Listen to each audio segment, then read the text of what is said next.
padrão monetário internacional, como a gente está vendo nesses slides, o padrão ouro-libra, tem a sua funcionalidade, tem a sua aceitação, tá, quase universal pelas economias nacionais não hegemônicas de uma moeda hegemônica, tá, de uma economia nacional, como no caso da Grã-Bretanha, porque tem a sua funcionalidade, tá, porque permite que as transações comerciais sejam feitas facilmente com uma moeda, tá, e o valor dessa moeda está garantido por uma taxa de câmbio, tá, e tem a confiança de que a qualquer momento pode se trocar por ouro. Tá? E tem também, tá, um grande sistema financeiro, tá, que se confia que os títulos públicos daquela economia podem ser usados como reserva internacional. Tá? E que aquela economia tem um grande mercado financeiro secundário. Em qualquer momento você pode ir lá trocar o seu título de dívida pública de longo prazo, tá? Pode vender e, portanto, assim, esse título tem grande liquidez. Tá? Bom, esse sistema tem a sua funcionalidade e por isso que ele persiste. Tá? Bom, mas a economia internacional está sendo afetada pelas relações internacionais, pelas contestações às hegemonias, tá? Não apenas de forma econômica, tá? Aqueles de industrialização retardatária em relação à Revolução Industrial Britânica, tá? Também fizeram a sua Revolução Industrial, Alemanha, tá? França, Estados Unidos. Estados Unidos, ao longo do século XIX, está crescendo, está se expandindo. Tá? Ou seja, os outros países também fizeram a sua Revolução Industrial, ganharam competitividade, tá? E começam e têm a sua contestação, tá? Que se deu principalmente em termos militares. Tá? Infelizmente, tá? Houve aí a deflagração do conflito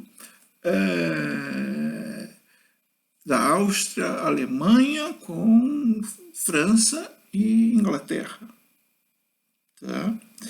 Bom, e a Primeira Guerra Mundial foi de uma grande carnificina, tá?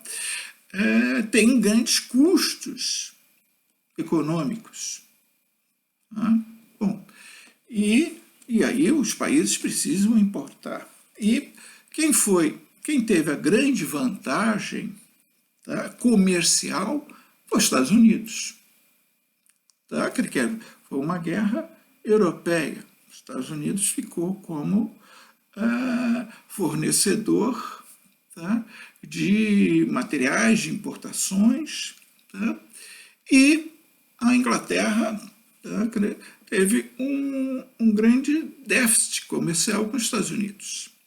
E os Estados Unidos começou a exigir que a Inglaterra pagasse esse déficit, não apenas com seus títulos de dívida pública, mas com ouro.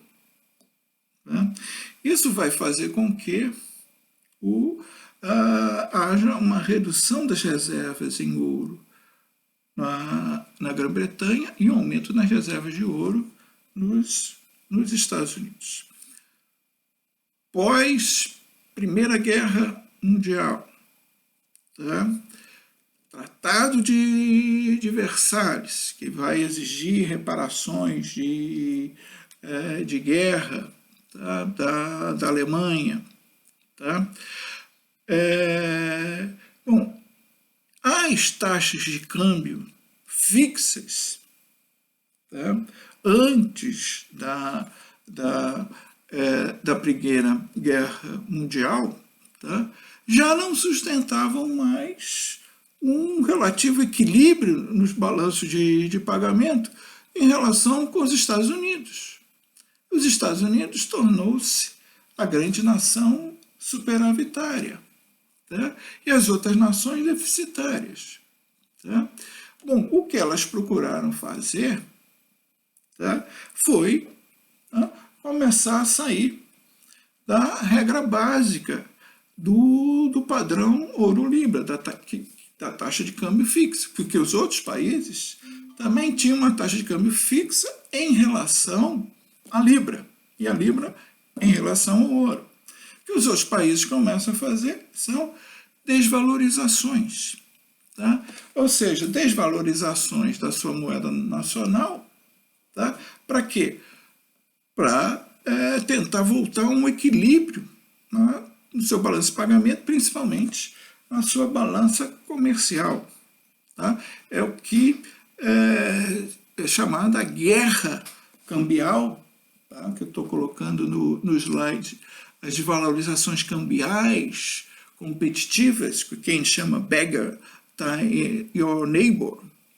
Tá? Ou seja, aquela economia nacional tá com déficit, faz uma desvalorização cambial para ter superávit, mas prejudica as outras economias. As outras economias também fazem uma desvalorização.